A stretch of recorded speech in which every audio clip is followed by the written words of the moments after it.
All right, today we're going to dissect the anatomy of a truly terrible morning, pulled straight from the pages of Geronimo Stilton's Space Mice, Pirate Space Cat, Attack.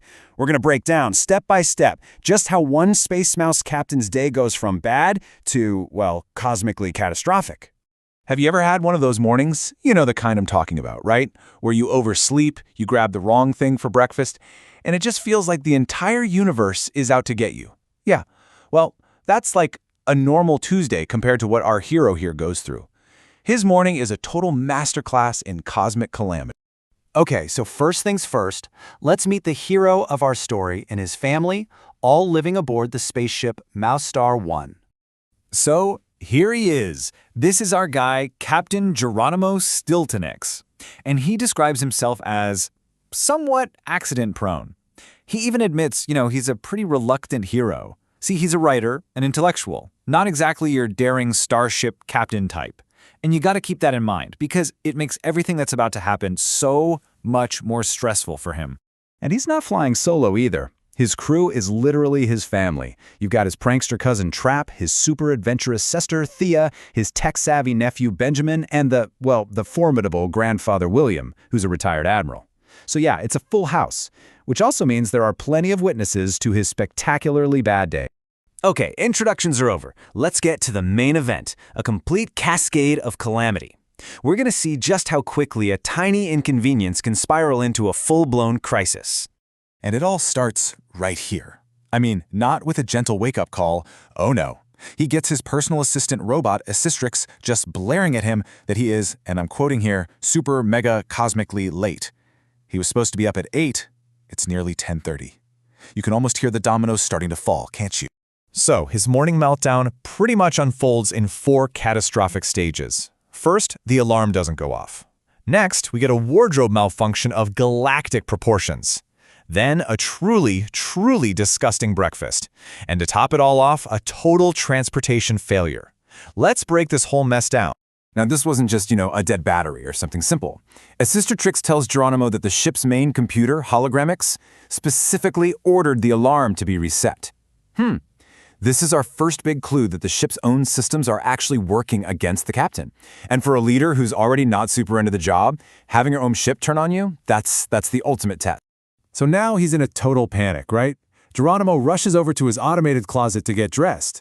I mean, he's the captain. He has to look the part. But, the closet has other ideas. Get this, the automated stylist calls him Trap, that's his cousin's name, and it absolutely refuses to believe he's the captain.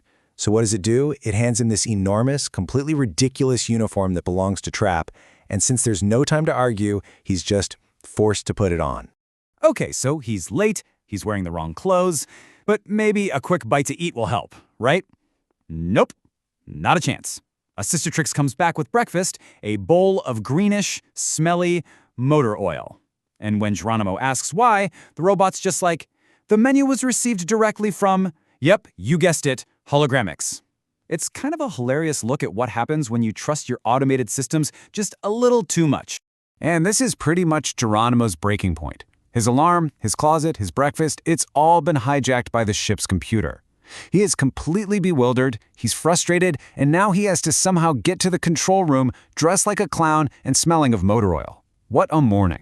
His last hope for salvaging any part of this morning is something called the Liftrix. So according to the Encyclopedia Galactica, it's supposed to be the fastest and most comfortable way to get around the ship. He just needs to get to the control room, and he needs to get there fast.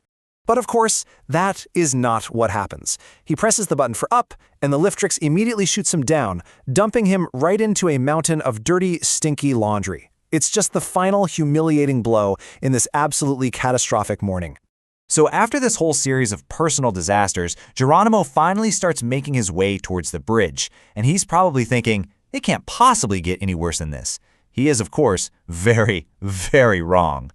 And his journey there is not easy. He's almost sucked into a galactic washing machine. He gets trapped by malfunctioning automatic doors. I mean, come on.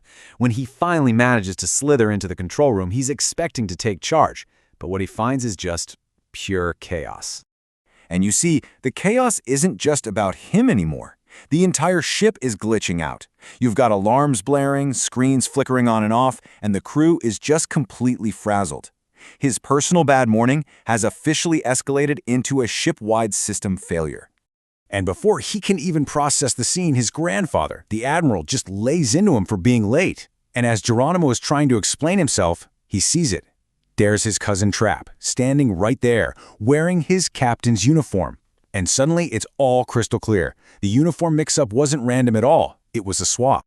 And just like that, all the weird, targeted things that happened this morning start to click into place. It's time to figure out who the prankster is and solve this mystery once and for all.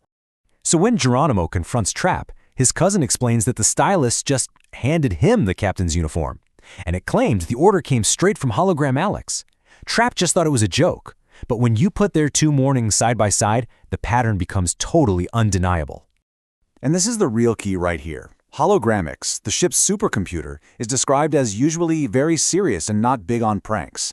And that's exactly why nobody suspected it. The computer's behavior was a complete and total anomaly. And there it is. That's our answer. The entire morning of chaos, the late alarm, the uniform swap, the motor oil, the crazy lift, it was all one single elaborate and really, really poorly timed prank, all orchestrated by the ship's own AI. And that leaves us with a final, really big question. And this is why this all matters, right? It reveals a huge vulnerability. If one little prank from their own computer can cause this much confusion and basically cripple the entire chain of command, what's going to happen when they face a real external threat? What happens when the pirate space cats finally attack?